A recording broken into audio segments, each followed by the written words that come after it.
Aujourd'hui, le but de mon enseignement, c'est de dévoiler ce qui est caché. Dévoiler ce qui est dans les lieux les plus élevés.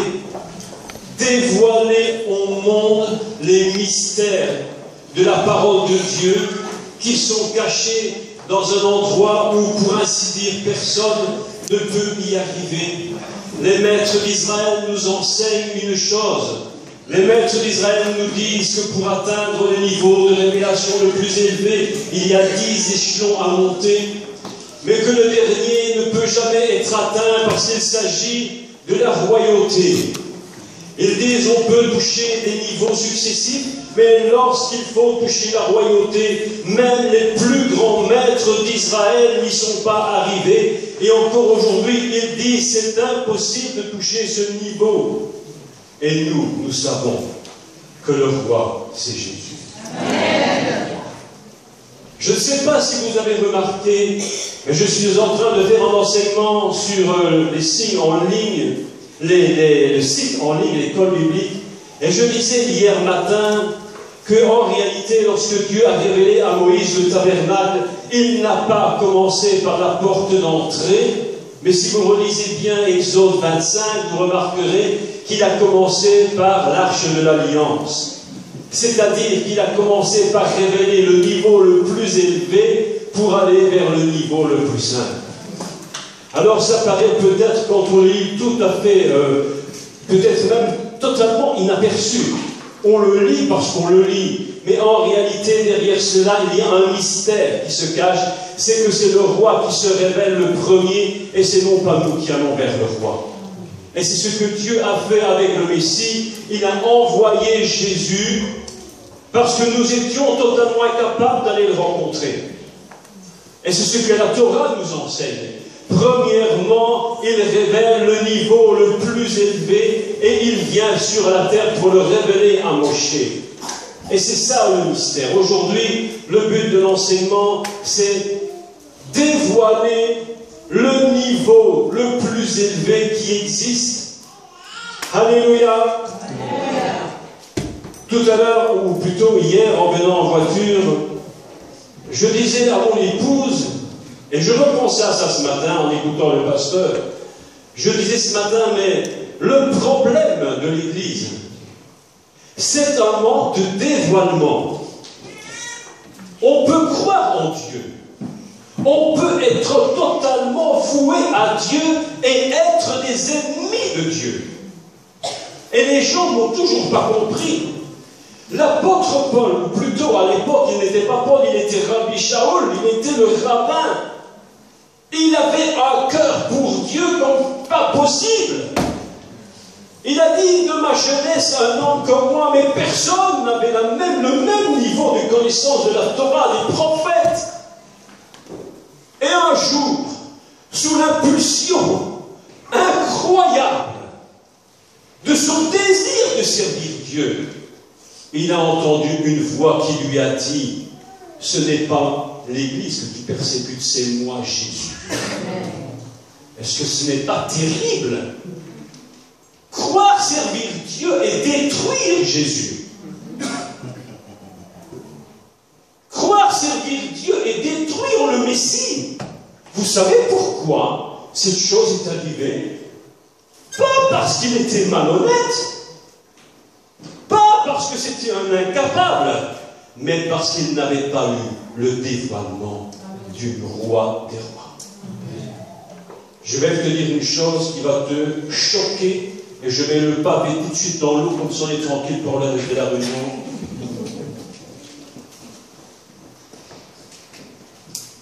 Beaucoup de gens servent le Seigneur dans l'Église, et en fait, ils servent le diable.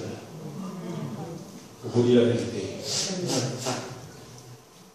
Les gens sont capables de dire « je sers Dieu », et en réalité, ils servent le diable, l'esprit du serpent.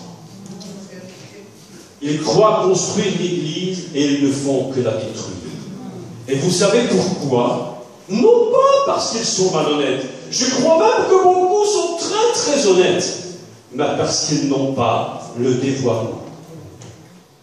Le prophète Ésaïe nous dit dans le chapitre 25, le chapitre 29, verset 5, 25, verset 7, il y a un voile sur les peuples et une couverture sur les nations.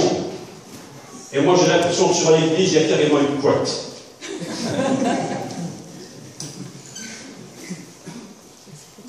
D'abord, il ne voit rien, deuxièmement, il dort. La relaxation évangélique au niveau le plus élevé, tout le monde trompe, tout le monde traîne, mais tout le monde critique et tout le monde détruit, non pas l'Église, mais le Seigneur. Je vous dis la vérité. Pourquoi cette chose? Parce qu'il n'y a pas de dévoilement véritable du Messie.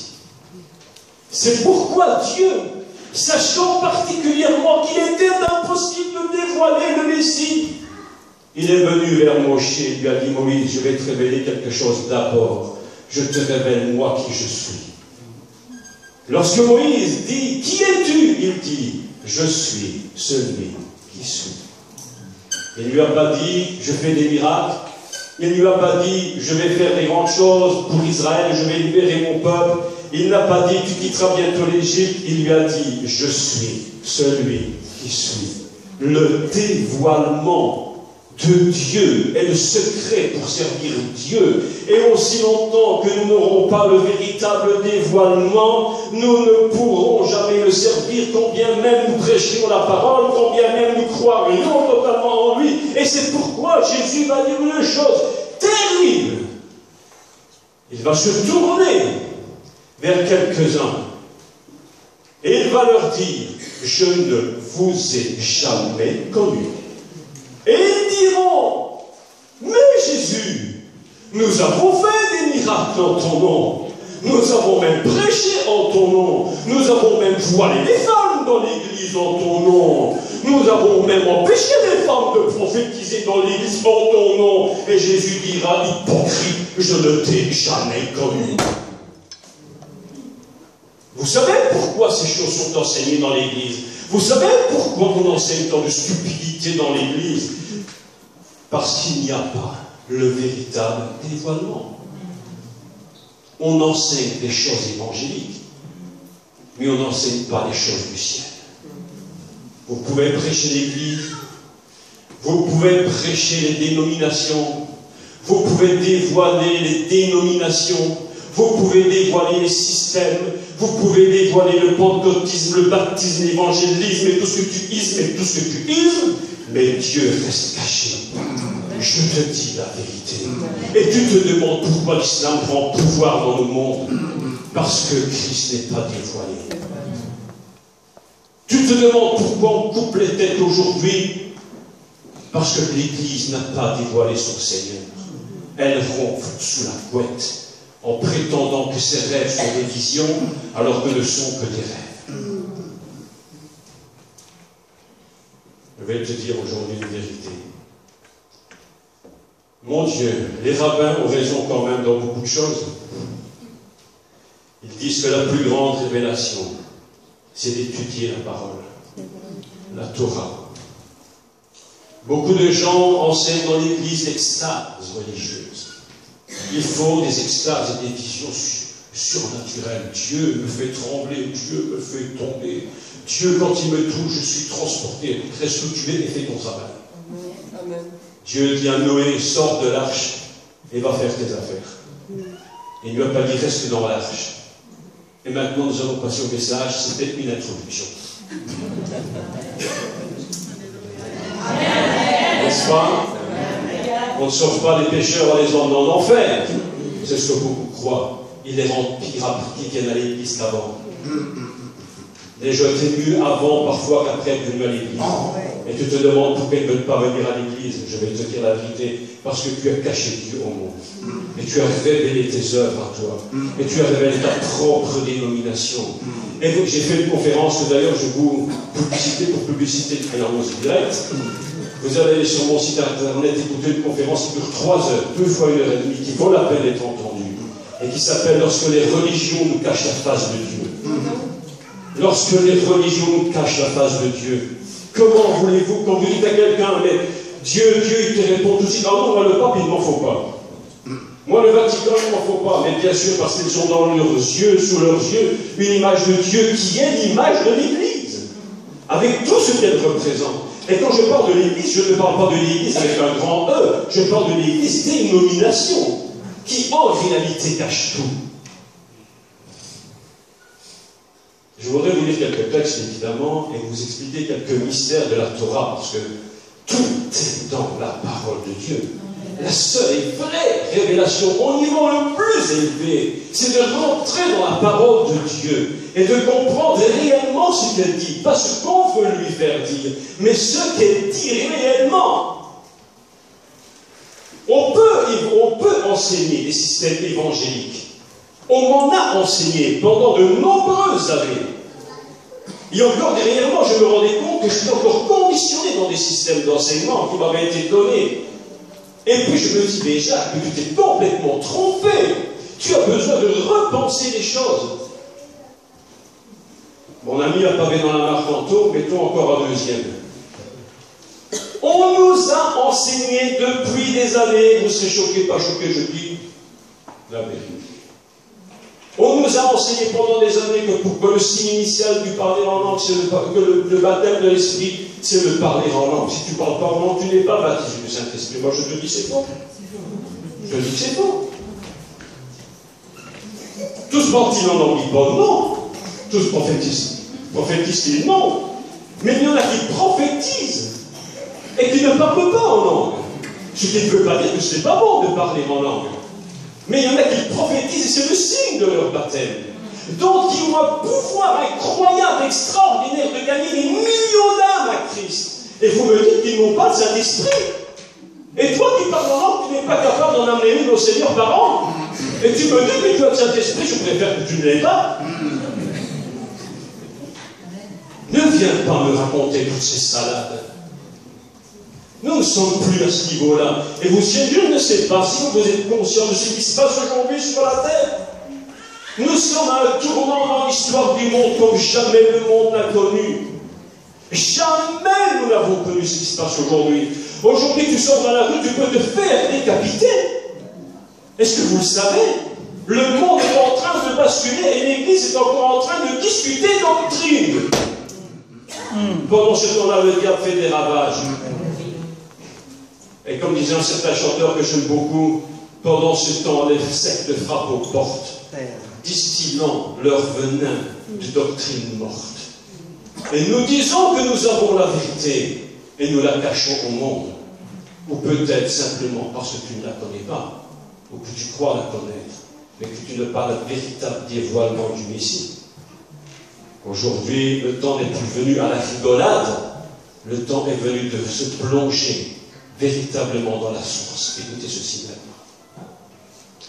Lorsque les jeunes étudiants vont apprendre le texte, la langue hébraïque, l'hébreu, il faut aller dans des écoles pour ce faire. Parce qu'évidemment, comme vous le savez, en Israël actuellement, il y a beaucoup de nations qui se rassemblent en Israël. Et tous ne parlent pas l'hébreu. D'accord? Vous avez des Russes, vous avez des Français de plus en plus, vous avez des Belges, vous avez de tout en Israël. Lorsque vous arrivez en Israël, vous entendez parler toutes les langues. Évidemment l'hébreu.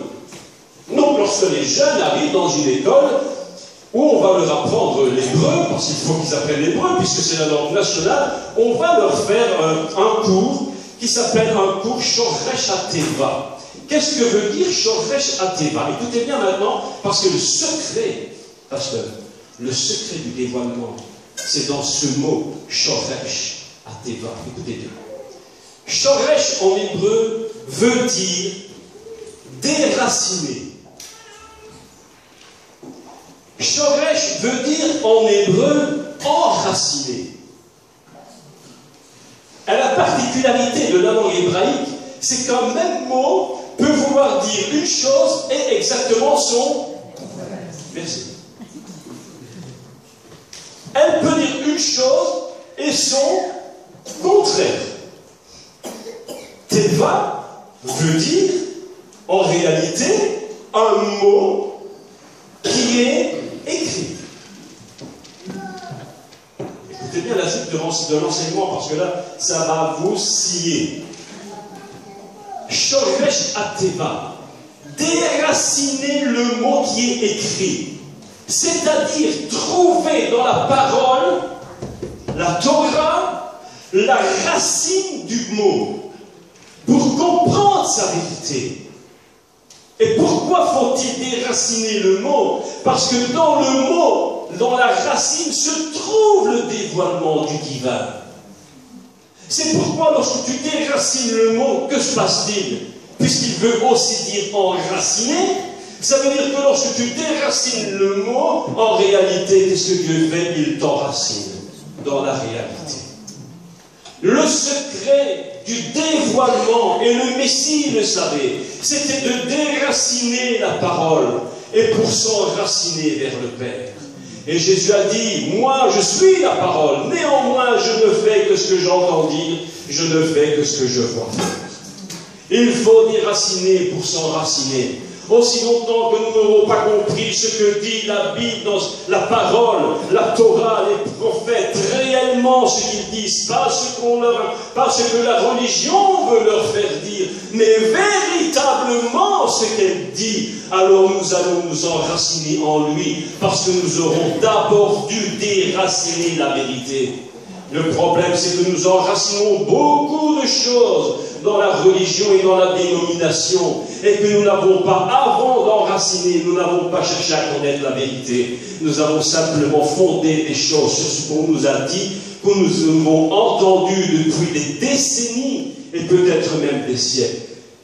Et je dis au maître d'Israël et au rabbin, je dis, vous avez raison, le véritable dévoilement, c'est de connaître la racine de la parole. Et pour la faire, il faut la chercher. Il faut la déraciner. Écoutez maintenant. Shoresh Ateva, je déracine le mot pour m'enraciner. Vous savez ce que veut dire en hébreu Teva? Comment on l'a traduit absolument d'une manière incroyable en français, dans toutes vos Bibles. Si je vous demande d'ouvrir votre Bible, vous n'allez pas imaginer que ça se trouve à cet endroit-là. La Teva, c'est l'arche de Noé. Teva veut dire l'arche de Noé. Lorsqu'on traduit Noé, lorsque Dieu dit à Noé, fais-toi une arche, il est écrit en réalité, fais-toi un mot qui est écrit. Ça nous change notre idée. Qu'est-ce qui a sauvé Noé? Le dévoilement du mot. Le dévoilement du nom. Et non pas simplement un bateau. Le bateau n'est qu'une image que nous avons probablement vraie d'ailleurs. Mais en réalité, elle n'est qu'une image d'une vérité spirituelle beaucoup plus élevée. Un dévoilement du divin à son niveau le plus élevé. Dieu dit à Noé, Noé, fais-toi un mot écrit. Rentre à l'intérieur du mot écrit. Et je vais te sauver toi. Est-ce que ce n'est pas ça que nous fait le Messie? Lorsqu'il dit je suis la parole et que nous devons demeurer dans la parole. Autrement dit, l'histoire de Noé n'est rien d'autre qu'une préparation à ce que Dieu a voulu pour le monde. C'est ça la révélation. Entre dans la Teva, entre dans le mot écrit. Et d'ailleurs, en hébreu moderne, on dit Teva, Doar, qui veut dire une boîte aux lettres. Autrement dit, l'arche de Noé, parce que c'est une boîte aux lettres divine, dans laquelle il te faut rentrer pour que tu comprennes réellement ce qui est écrit. Rentre dans le mot Noah. Rentre dans le mot, afin que tu sois sauvé. Et à un moment donné, Dieu va dire à Noé, Noé, sors maintenant du mot et va dans le monde. Et va reconstruire le monde. Est-ce que ce n'est pas prophétique? Pour nous parler du salut du monde. Nos églises sont enfermées dans le mot quand elles le connaissent, mais lorsqu'il faut partir annoncer l'évangile au monde, on ne les trouve plus. Lorsque Dieu dit à Noé, sors de l'arche, les chrétiens disent, on est si bien dans l'arche. On est si bien protégé dans l'arche. Pourquoi sortir de notre Teva, puisque nous sommes si bien à l'intérieur? En famille en plus, en famille. chrétiens disent souvent, nous aimons l'Église parce qu'il y a une famille. Des chrétiens disent, on ne veut plus aller à l'Église parce qu'on ne sent pas l'esprit de famille. Je ne te demande pas de sortir l'esprit de famille. Je te demande de sortir de la théma et d'aller dans le monde pour annoncer la bonne nouvelle. Tant qu'on n'aura pas compris le dévoilement de la parole de Dieu à son niveau le plus élevé, nous resterons toujours enfermés dans nos systèmes religieux. Même cette église ici, dans laquelle je suis aujourd'hui, peut devenir, si vous ne faites pas attention, un système religieux. C'est pourquoi tout à l'heure le pasteur a dit une vérité qui m'a fait tilt. Il a parlé de... Comment s'appelle? Comment? Enoch. Mais comment cet homme, dont on ne dit rien de lui, sinon une chose, il était, il n'est plus. T'imagines, si dans 50 ans on parle de toi, on dit de toi, t'étais, tu n'es plus. T'imagines sur la pierre de ton cimetière, la pierre du cimetière, on marque au-dessus de ton caveau, il était, il n'est plus. Mais si tu pouvais revenir sur la terre, tu dirais, mais changez-moi ça tout de suite. Et marqué, au moins il a servi Dieu pendant 60 ans. Ah mon frère. Mais notre brave Enoch, qui est un mot hébreu qui veut dire homme, l'homme, celui qui est l'homme qui est monté au ciel. Il était, il n'est plus, parce que Dieu le prie, parce que Enoch avait atteint un niveau du dévoilement divin que nous n'avons même pas encore pu imaginer. Nous croyons parfois que nous connaissons tant de choses, mes amis, plus j'avance, plus j'étudie la parole, plus je me rends compte que nous sommes au balbutiement et à l'effleurement de la parole. Nous ne connaissons rien. Si nous pouvions avoir ne fût-ce qu'une ouverture un peu plus grande du dévoilement divin, alors je te dis, tu feras le tour du monde, tu seras le plus grand sur cette terre. Nous croyons savoir, et nous savons si peu de choses. Je me suis dit tantôt, pasteur, mais qu'est-ce que Enoch avait pu avoir comme dévoilement du divin pour qu'on dise de lui, il était, il ne fut plus, et qu'on ne parle même plus de ce qu'il était entre les deux. Franchement. Aujourd'hui, tu lis une biographie, en fait, c'est quoi une biographie? Ben, c'est l'entre les deux. Ce n'est pas une biographie, c'est ce qu'il y a entre le commencement et la fin. Moi, quand je lis un livre, je ne sais pas si vous êtes comme moi, quand je lis un livre, je commence toujours par la fin. Vous savez pourquoi? Parce que j'aime énormément savoir comment les gens sont morts.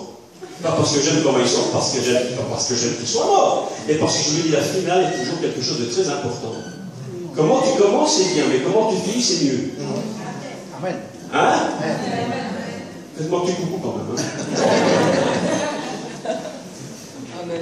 Je lisais Katrin Kuhlman, la première chose que j'ai fait, j'étais à la fin, je cherchais les pages, moi elle était morte, je me disais, oh là là, quelle finale, maman, aïe aïe aïe. Je dis comme ça pour moi, c'est terrible. Ah, je lisais Finet, je lisais tous ces hommes de Dieu, comment ils ont terminé leur vie. Mes amis, il était et il n'est plus. Si un jour on écrit une biographie sur Jacques Collin, je ne sais pas si Jésus sera revenu plus tard, on aura le temps de le faire. On va raconter tout ce qu'il y avait entre les deux. Ma naissance ne les intéresse certainement pas. Comment je suis mort les intéresse certainement pas. Mais tout ce qui est entre les deux les intéressera. Certainement, c'était formidable, on dirait qu'on était complètement à côté de la plaque. Mais en réalité, si on ne parlait pas de mon mieux, il ne resterait qu'une chose, il était et il n'est plus, parce que Dieu le reprit. Ça, mes amis, pour en arriver à ce niveau-là d'une déclaration sur un être humain, il faut qu'il ait atteint un niveau de dévoilement du céleste absolument inimaginable. Inimaginable.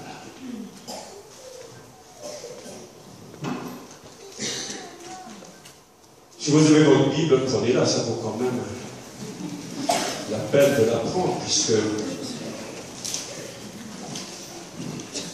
je vais demander à Berthaud si c'est possible, à moi qui ai des silences. Ah, est-ce que vous êtes heureux? Pasteur, vous êtes dans la joie ou pas? Et moi, je suis dans la joie. Je suis dans la joie. Révélez le Seigneur, révélez le divin à son niveau le plus élevé. Touchez le céleste. C'est ça le secret. Touchez le céleste. Touchez le maître du monde. Touchez le créateur de l'univers. Que nous avons réduit véritablement à un mot. Les rabbins ont tellement peur de ce dévoilement de Dieu, ils ont tellement la crainte du divin. Je vais vous dire comment on peut comprendre Dieu. Ils ont tellement la crainte de Dieu qu'ils n'osent même pas prononcer son nom. Ils n'osent même pas dire son nom. Ils trouvent des systèmes pour dire autre chose tout en disant son nom. Parce qu'ils se disent, si je dis le nom de Dieu, rien que dire son nom, je vais le réduire à quelque chose qui n'est pas réellement. Alors Dieu va trouver des systèmes et il va trouver un homme. Écoutez maintenant, ce que je vais vous dire, c'est fantastique, fantastique. Dieu va choisir un homme sur cette terre et il va lui donner une fonction extraordinaire. Pour tout expliquer, il faudrait des heures et des heures, donc je suis obligé de raccourcir certaines choses. Et il va lui dire quelque chose de particulier que nous allons lire ensemble, et je vous expliquerai pourquoi cet homme, c'était l'homme qui était choisi, et pourquoi il était choisi pour telle chose, et que ce ne pouvait pas en aucun cas en être un autre que lui. Écoutez bien, ceci, je fais la parenthèse. Il y a des œuvres pour lesquelles Dieu vous a appelé, et c'est vous seul qui êtes appelé pour cette œuvre. Et si vous essayez de faire autre chose, ne vous étonnez pas que ça ne peut pas fonctionner. Des onctions, des bénédictions et des onctions sur les hommes de Dieu ne fonctionnent que dans la mesure où ils font selon ce pourquoi Dieu les a créés. Je n'ai pas dit pourquoi tu as été appelé. Écoutez bien la différence. Je n'ai pas dit les choses pour lesquelles tu es appelé. J'ai dit créé. Parce que beaucoup de gens peuvent être appelés par plein de choses et croire que c'est Dieu. Mais personne ne peut te créer. Personne au monde ne peut te créer si ce n'est le maître du monde. Et il t'a créé pour une chose très spéciale, qui sera peut-être très courte. Vous me dites, mais qu'est-ce que tu me racontes? Mais moi, je veux un grand ministère qui va durer au moins 30 ans. Et Jésus, lui, 3 ans et demi, et c'était fini. Il était appelé pour 3 ans et demi, point final. Il est parti, et c'est fini. Je te dis, mon Dieu, Dieu du ciel, créateur de l'univers, mais qu'est-ce que tu nous dis? Livre de Exode, chapitre 25. Écoutez, laissez-moi un peu vous parler quand même. Hein? On ne se voit pas souvent, donc il faut quand même prendre un peu de temps. Le livre de l'Exode, en réalité, ne s'appelle pas du tout l'Exode. Je ne sais pas si vous le savez ou pas, mais le livre de l'Exode, ça ne s'appelle pas du tout l'Exode. C'est une traduction complètement erronée d'un livre. La réalité, ce livre s'appelle les noms. Écoutez bien ce que je vous enseigne. Les noms, Shemot. Shemot, traduit Exode, est complètement faux. Shemot, c'est les noms. Pourquoi j'insiste sur les noms? Parce que le personnage dont je vais vous parler maintenant porte un nom inimaginable, que personne n'aurait même pu lui inventer. Moshe. Moïse. Écoutez maintenant. Il y a une vérité divine qui existe et que vous devez comprendre. Et l'apôtre Paul l'avait compris. Il dit ceci, Paul. Nous voyons comme à travers, comme dans un... Autrement dit, qu'est-ce que tu vois? L'inverse. Tu vois le contraire. Est-ce que vous avez déjà remarqué que chaque matin, lorsque tu te rases, en fait, ton côté gauche devient ton côté droit dans le miroir? Vous avez déjà fait attention à ça? Vous êtes dans un miroir l'inverse de ce que vous êtes réellement. Alors, je me dis, tiens, mon côté gauche n'est pas mal aujourd'hui, mais en fait, je pars du droit. Je dis, tiens, j'attrape un truc qui ne me plaît pas, mais en fait, c'est du côté gauche, mais en fait, c'est du côté droit. Pourquoi? Parce que tu es complètement inversé. Et Paul dit, lorsque nous voyons le ciel, nous le voyons inversé. Écoutez bien maintenant ce que je vais vous enseigner. Quelque chose d'inimaginable. Moshe, c'est le seul et unique personnage de la Bible qui avait la capacité de recevoir les 10 paroles sur le mont Sinaï. Vous savez pourquoi? À cette époque.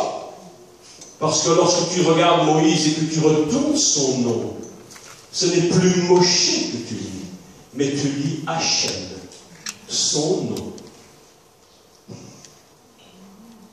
Moïse, sur la terre, n'est que le reflet de Hachem, le nom au-dessus de tous les noms.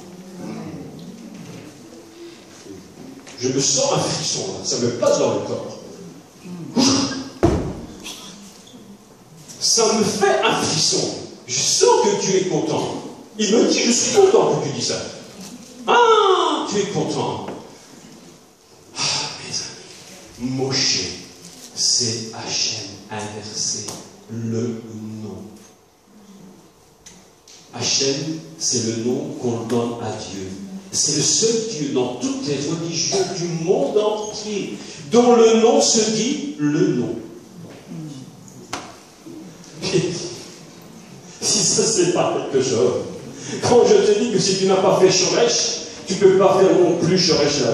Si tu ne déracines pas la chose, tu ne peux pas la comprendre. Il faut que je t'explique.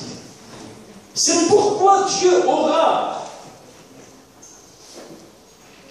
le courage, la force, l'intelligence, j'allais dire le culot, de dire à Moïse, écoute-moi Moïse, écoute-moi Moshe, tu seras Dieu pour Aaron, et Aaron sera ton prophète.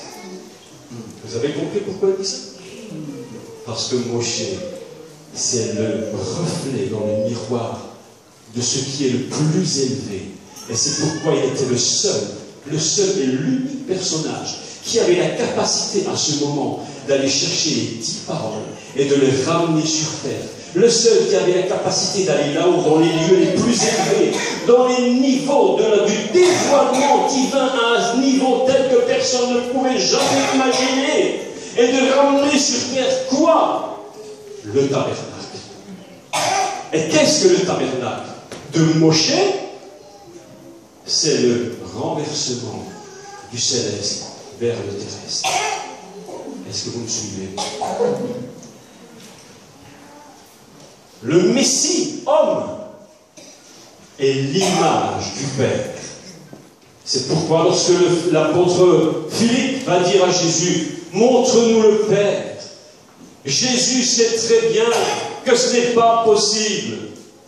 Alors il lui dit, tu n'as pas besoin de regarder le Père, regarde seulement le Fils, le reflet du Père ici sur terre. Parce que celui qui l'a vu, a vu le Père. Amen. Il y a une vérité spirituelle, mes amis, qui est d'une force incroyable, inimaginable. Lisons le texte. Shemot 25. On va dire en hébreu pour que tu comprennes les noms de ceux qui ont quitté l'Égypte. Ce n'est pas l'Exode, comme on le croit. Écoutez ceci, c'est très important ce que je vous enseigne. Le livre de l'Exode, c'est pas le 2e livre. Le livre de l'Exode, c'est le 4e livre, qui s'appelle Nombre. Et en hébreu, comme on appelle, au désert. Et ce désert, c'est l'Exode. Donc vous voyez que la traduction est bizarre. On n'y comprend plus rien. Les noms. Voilà les noms qui ont quitté l'Égypte.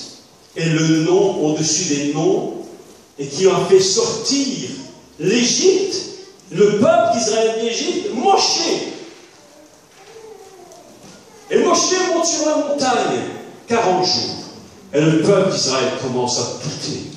Elle se dit, mais est-ce qu'il va revenir? Est-ce qu'il ne nous a pas fait un mauvais coup? Il va nous laisser là. Et lui, il est pas parti. Il se demande si Moïse n'est pas mort. Alors ils vont faire quoi? Un veau d'or. Les maîtres d'Israël nous disent, faites attention quand vous lisez ce livre.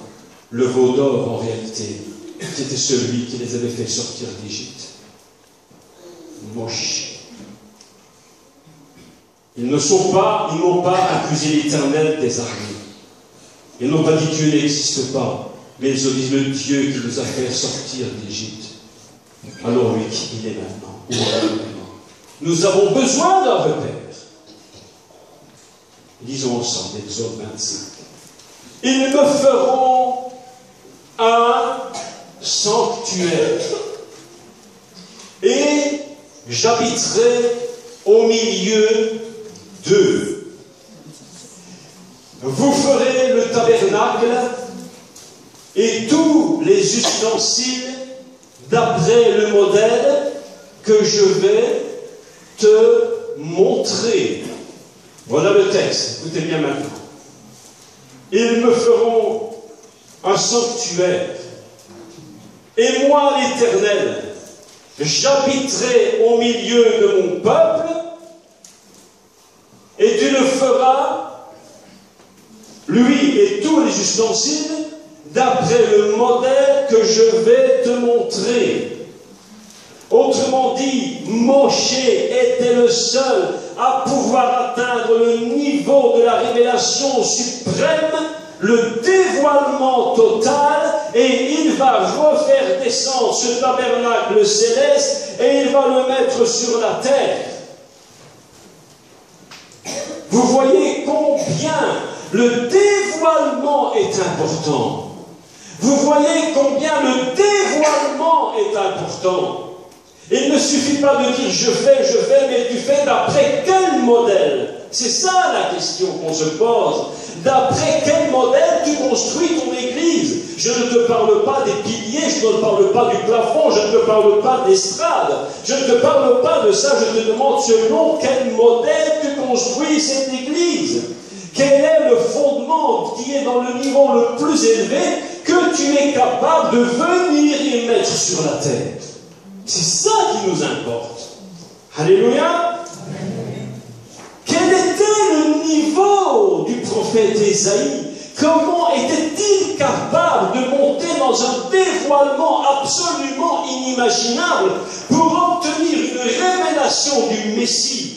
Ésaïe, lorsqu'il dit « Homme de douleur, brisé pour nous, blessé pour nous, pour nos péchés, pour nos maladies. » Mais où tu as été chercher ça, Ésaïe? Même aujourd'hui, les rabbins, lorsqu'ils lisent ce texte, n'ont même pas compris ce texte, et la plupart d'entre eux ne l'acceptent même pas. Ils n'ont pas le dévoilement.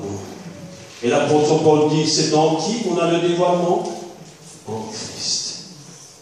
Et lorsque le Messie s'est révélé à Paul, à Saoul, et qu'il lui a dit, c'est moi, Jésus, que tu persécutes. Instantanément, cet homme a compris tout ce qui était impossible à un homme normal, religieux, du plus haut niveau, de comprendre.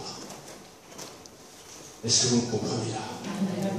C'est pourquoi, lorsque tu lis Paul, et aujourd'hui dans l'Église, je vais vous dire une chose surprenante d'ailleurs, j'ai appris qu'il y a des églises qui ne veulent plus prêcher les lettres de Paul. Parce que ça les dérange. Vous savez pourquoi ça les dérange? Parce qu'ils ne lisent que Paul selon la tradition évangélique protestante catholique religieuse, alors qu'ils ne l'ont pas lu selon Paul, parce que lui était rabbin de très haut niveau dans la révélation du divin. Et les gens ont peur de Paul. Si les gens avaient le dévoilement du divin, ils n'iraient pas nous faire des salades à propos des femmes voilées, à propos des femmes qui se taisent, à propos de plein de choses complètement inutiles. parce qu'ils n'ont pas compris ce que Paul disait, parce qu'il était fondé sur un dévoilement purement traditionnel, dénominationnel et religieux. Et Paul disait exactement le contraire de ce qu'on lui fait dire. Je vous le dis, la vérité.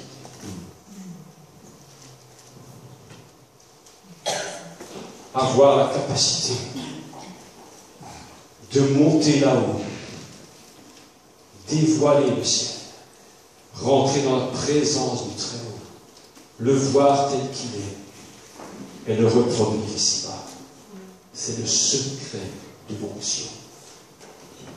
Et le secret de l'onction. Il est dit, Moïse monta sur la montagne. Texte extraordinaire. J'expliquais hier aux étudiants que Vayal veut dire en hébreu monter. Je ne rentre pas dans tous les détails de la conjugaison, c'est un peu compliqué. Mais Al, c'est monter, sur. On le traduit aussi par le même texte lorsqu'il est dit que Dieu s'éleva au-dessus de l'autel de Jacob. Dieu s'éleva. Il s'élève, il monte, il monte, il monte, il monte, il monte. Il est dit de Moïse que Moïse monta, il s'éleva, il se glorifia. Mes amis, écoutez-moi. Le fait de chercher Dieu dans ta vie, le fait de le chercher, de l'atteindre, d'être avec lui, de dire Seigneur, je veux connaître ton dévoilement, plus de toi, plus de connaissance de toi, c'est déjà la gloire. C'est déjà la gloire. Mais c'est une vérité tellement terrible. Le prophète Mohammed, il cherchait Dieu. Je te dis qu'il cherchait Dieu. Mais c'est trompé de chemin. C'est trompé de chemin. Et vous savez pourquoi? Parce que l'Église avait failli à cette époque. Et que les fausses doctrines couraient partout. Et que cet homme voulant trouver Dieu a dit, il faut rétablir l'ordre et remettre les choses à place. Et l'Église n'a pas su le faire. Et le dévoilement a été totalement faussé. Et quand le dévoilement est totalement faussé, le diable en profite pour faire toutes ses affaires. Ce que tu vois aujourd'hui, c'est un dévoilement raté du ciel. Ce qui se produit aujourd'hui sur la terre, c'est un dévoilement raté de là-haut. Alors comme Moshe, lui, Dieu a inversé, il avait la capacité de ramener sur terre le niveau le plus élevé. Alléluia. Amen. On va lire le texte ensemble dans l'évangile de Jean. Mon Dieu, il y a tant de choses à dire.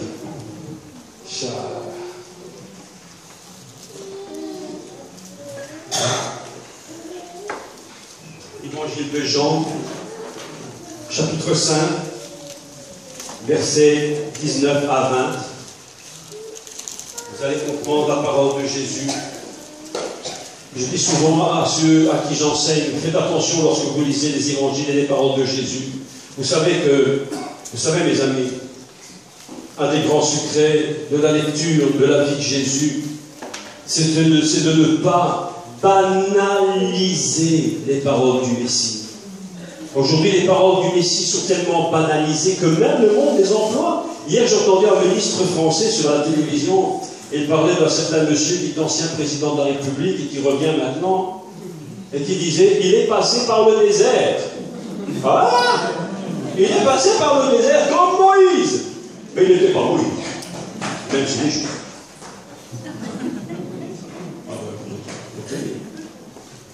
Les gens utilisent les paroles de la Bible.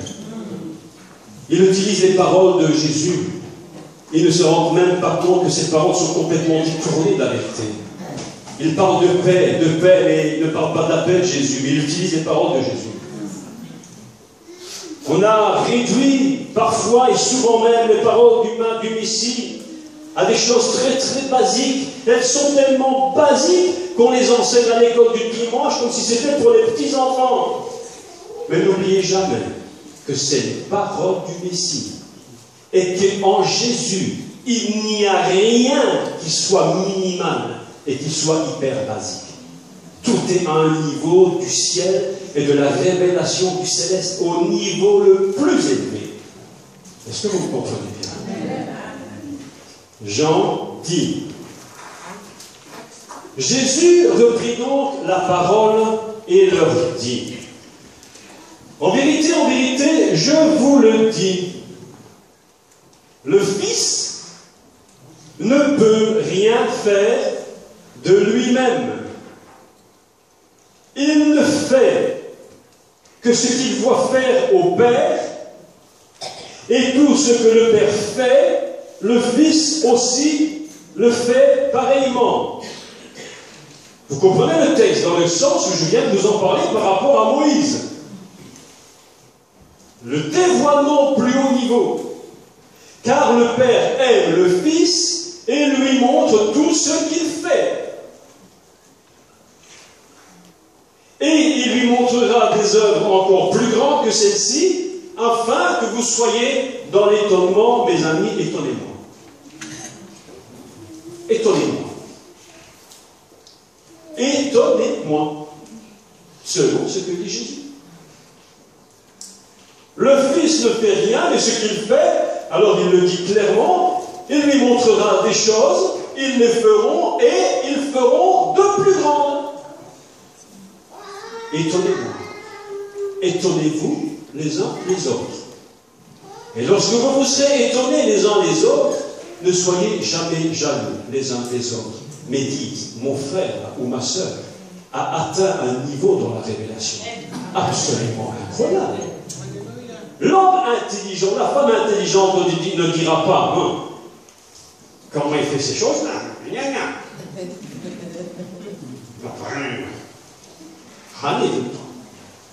L'homme intelligent, la femme intelligente ira lui dire, mon frère, j'ai vu que tu as fait des choses fantastiques. Explique-moi comment tu as fait, afin que moi-même je fasse les choses que tu as faites. L'homme intelligent, c'est celui qui sait reconnaître dans l'autre un niveau plus élevé et qui est capable d'aller lui demander dans tout niveau, comment l'as-tu atteint, afin que moi je l'atteigne aussi. J'ai compris une chose dans la vie, pasteur, j'ai compris une chose dans la vie, avec mes petites 62 années, que j'espère bientôt multiplier par 2. Vous serez d'accord avec moi pour que je revienne dans 100 ans pour parler de Jésus. Il y a des choses que j'ai compris dans la vie. C'est qu'il y a toujours, écoutez bien, retenez cette phrase, il y a toujours quelqu'un qui est meilleur que nous dans quelque chose. Tu peux être un grand pianiste, mais un jour tu rencontres un meilleur que toi. Et tu croyais que tu étais le meilleur, mais tout d'un coup tu retombes par terre. Et tu dis, mais je croyais que j'étais le meilleur. Mais maintenant tu crois que tu n'es pas le meilleur, mais au moins tu es peut-être le deuxième. Mais va demander au meilleur comment il a fait pour toi. Hein? Il y a toujours un meilleur peintre qu'un autre peintre. Il y a toujours un meilleur enseignant qu'un enseignant. Il y a toujours un meilleur pasteur qu'un pasteur. Mais tu n'as aucune raison d'être jaloux. Si tu es jaloux, c'est que tu ne sais pas qui tu es et que tu ne sais même pas le but que tu veux atteindre. Ça veut dire que tu te contentes de ce que tu as en croyant que tu es le meilleur. Mais tant que tu te contenteras de croire que tu es le meilleur, ça veut dire que tu es un gros orgueilleux et que tu n'en sortiras jamais. Et que là où tu es bloqué. Jésus a dit, vous ferez des choses plus grandes que je n'ai fait. Et les disciples n'avaient rien compris. Oh, ils étaient terribles, ces disciples. Nous autres, on est formidables, monsieur. Il y a un monsieur qu'on ne connaît pas. J'ai un jour prêché en Afrique sur ce message, c'était formidable. J'avais dit aux gens, venez écouter, je vais vous prêcher sur un inconnu. Alors évidemment, tout le monde était content, c'est voir qui était l'inconnu, mais je ne sais toujours pas qui il est d'ailleurs. Mais j'ai quand même prêché sur l'inconnu. Vous savez qui est cet inconnu? C'est ce monsieur qui faisait des miracles au nom de Jésus et qui ne faisait pas partie de la troupe. On ne dit pas son nom, on ne sait pas de qui il est. Il a dit, nous avons vu un homme qui fait des miracles dans ton nom, mais nous sommes tellement spirituels que nous l'en avons empêché. On lui a dit, surtout, ne bouge plus. Sinon, ça va finir mal pour toi. Là où tu vas, dans la synagogue, on va le dire, et on va te mettre dehors. Alors tais-toi. Jésus lui a dit, mais mes amis, je vous aime beaucoup, mais vous êtes tellement stupides. Celui qui n'est pas contre nous, il est pour vous. Pasteur, sois honnête et franc, mais sois franc, hein, ne m'en raconte pas l'histoire. Si demain quelqu'un va s'installer au bout de la rue, qui a une église de 100 000 membres, et qui fait des miracles au nom de Jésus, est-ce que tu es jaloux? Non. Il faut être jaloux. Va seulement le voir, lui dire comment tu as fait ton église, et si par hasard tu as une petite offrande, ben donne-moi. Parce que pourquoi il est capable de faire quelque chose, l'autre là-bas? Parce qu'il sait le prix qu'il a payé. Mais celui qui atteint un niveau et qui croit que c'est terminé, il n'a toujours pas compris le prix qu'il a payé. Il peut dire j'ai beaucoup souffert, tu as beaucoup souffert pour être orgueilleux, mais pas pour réussir. Il faut la révélation du ciel, mes amis. Amen. Je vois ton beau sourire, mon frère. Je vois ton beau sourire. Ça me fait plaisir de te voir. Si nous n'avons pas le dévoilement du ciel au niveau le plus élevé, mes amis, nous allons raconter que des bêtises à l'église. Nous allons mettre des limites à la doctrine. Vous savez la force, vous savez, écoutez, ce que j'ai dit, si je le montre 3 parenthèses et 25 limites devant et derrière, pour qu'on ne dise pas que je dis des bêtises. Vous savez la force du judaïsme, de l'enseignement judaïque, c'est qu'on ne fait pas de doctrine et qu'on ne fait pas de dogme, parce que les dogmes enferment une parole à sa limite. Alors oui, il y a une doctrine que Jésus est le Messie, point. Mais pour le reste, faites attention de ne pas enfermer vos enseignements dans des dogmes, parce qu'à un moment donné, vous allez vous limiter, et si Dieu voulait vous dire autre chose, vous ne pourriez plus aller plus loin. Et c'est un grand danger. Plus j'avance et plus je dis ceci avec vérité, nous ne connaîtrons jamais assez qui est le Messie. Nous n'aurons jamais assez de révélation au sujet du Messie. Et nous devons lui demander chaque jour, révèle-toi encore à moi quelque chose de plus. Et je suis en train de faire non-stop des enseignements à partir des textes hébreux sur qui est le Messie. Des choses inimaginables que nous n'avons même pas encore, beaucoup dans l'Église n'ont même pas encore effleuré. Tellement c'est extraordinaire. Mes amis, montez, allez chercher le divin. Le dévoilement, ne restez pas là-haut, retournez ici-bas, reflétez ici-bas la gloire du ciel. Même un reflet du ciel, même un reflet du ciel est plus puissant qu'une doctrine. Amen. Un reflet du ciel est plus puissant qu'une prédication. Un seul reflet du ciel est plus grand que tout ce que tu peux dire et imaginer. La femme qui était atteinte de la perte de sang, elle savait une vérité inimaginable. Mais je n'ai pas le temps d'expliquer pourquoi. Pourquoi elle a touché le manteau de Jésus? Et pourquoi elle était guérie? Pourquoi? Est-ce que nous aurions tendance à dire, mais d'abord il faut que tu acceptes Jésus ton sauveur et Seigneur, après on verra la suite. Peut-être que tu vas avoir la foi et on va créer la foi pour que tu sois guéri. Mais jamais Jésus ne lui a dit une chose pareille, jamais, il ne savait même pas qu'elle était là. Mais elle avait compris une chose, qu'un reflet du ciel sur la terre était suffisant pour faire un miracle. Un reflet du ciel. Mes amis, qu'est-ce que nous nous sommes trompés? Qu'est-ce que nous avons fait comme chose? Qu'est-ce que nous avons dit à l'Église? Qu'est-ce que nous avons enseigné? Tu sais, tu as besoin de la foi, c'est vrai, parce que sans la foi, on ne peut pas lui plaire. Mais je te dis que Dieu va toucher des gens qui ne croient en rien. Il leur parle, parce qu'il est Dieu. Il fait ce qu'il veut. Amen. Aujourd'hui, je vais vous dire la vérité, et je termine par là. Vous ne serez jamais Dieu. Mais vous serez tous, si vous le voulez, un reflet de Dieu. Amen. Vous ne serez jamais la parole. Mais vous serez tous, si vous le voulez, un reflet de cette parole dans votre bouche.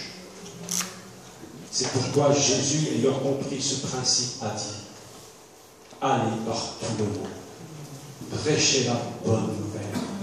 Cette parole qui n'est qu'un reflet du céleste.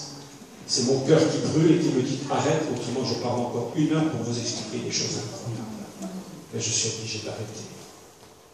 Il y a un niveau là où Dieu a créé. Un endroit que nous ne pouvons même pas comprendre, qui s'explique uniquement par des mots qui sont faibles.